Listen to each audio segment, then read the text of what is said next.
अचानक से एक चील पैर में चिट्ठी पकड़े हुए उड़ते उड़ते राइस्टार के गांव में घुसती है। वह चील काफी खतरनाक और बड़ी सी थी। दूसरी तरफ गांव में राइस्टार प्रैक्टिस कर रहा था। उसको अंदाजा भी नहीं था कि आगे उसके साथ क्या होने वाला है। तभी वही चील आकर चिट्ठी को राइस्टार को देती है और वहाँ से फौरन उड़ के चली जाती है। राइस्टार चिट्ठी खोल के देखता है तो उस पे मैं आनंद नगर का सरपंच हूँ, राइस्टार हमारी मदद करो, ऐसा लिखा हुआ था। उसके बाद क्या था, राइस्टार अपने बाइक में बैठकर आनंद नगर के लिए जाने लगता है। कुछ घंटे बाद राइस्टार आनंद नगर में पहुंच जाता है और रुक कर देखता है तो एक घर के पास काफी ज्यादा भीड़ थी। राइस्टार फौरन बाइक से उतरकर जाकर देखता है तो वहां पर एक आदमी की लाश गंदी हालत में पड़ी हुई थी।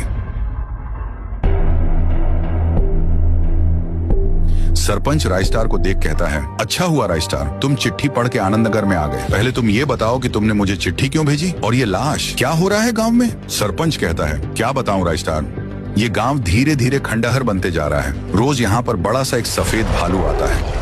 वह काफी खूंखार और मौत का भूखा है। जैसे ही उसे कोई भी इंसान दिखता है वो उधर आकर उस इंसान पर हमला कर देता है। अभी तक उसने 15 लोगों को मार दिया है। रोज गांव के लोग उस भालू से परेशान हैं। लोगों के पीछे पड़ता है। अब तुम ही हमें इस भालू से बचा सकते हो। वह भालू गांव के जंगल की ओर गया है। तभी गांव वाले राइस्टार के नाम से नारा लगाते हैं, राइस्टार जिंदाबाद, राइस्टार हमारी आखिरी उम्मीद है। उसके बाद क्या था, राइस्टार गांव के जंगल की ओर चल पड़ता है। राइस्टार जब जंगल में पहुंचकर छुप के देखता है तो हैरान हो जाता है। वहाँ वही भालू बैठकर रो रहा था और किसी की याद में डूबा हुआ था। राइस्टार ने सोचा, जरूर इसके साथ कोई अनहोनी हुई होगी, तभी ये इतना रो रहा है। राइस्टार ने सबसे बड़े जंगल में जाने का फैसला किया। जब वो बड़े जंगल में आके अपनी बाइक रुकाता है तो उसे वहाँ जंगल का रखवाला दिखता है। फिर राइस्टार रखवाले से सवाल पूछता है, अरे भाई, यहाँ पर कोई सफेद भालू रहता है क्या। रखवाला, हाँ, यहाँ पर सफेद भालू और उसका बच्चा रहता है।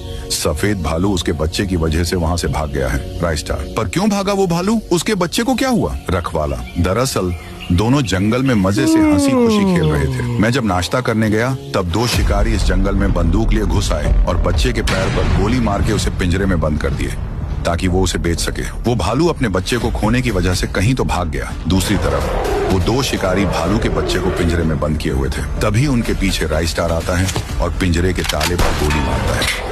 गोली लगते ही पिंजरा खुल जाता है। पिंजरा खुलते ही बच्चा दोनों पर हमला कर देता है और उनकी छटनी बन जाती है। फिर राइस्टार बच्चे को उसके पापा से मिलवाता है। दोनों भी बहुत खुश थे।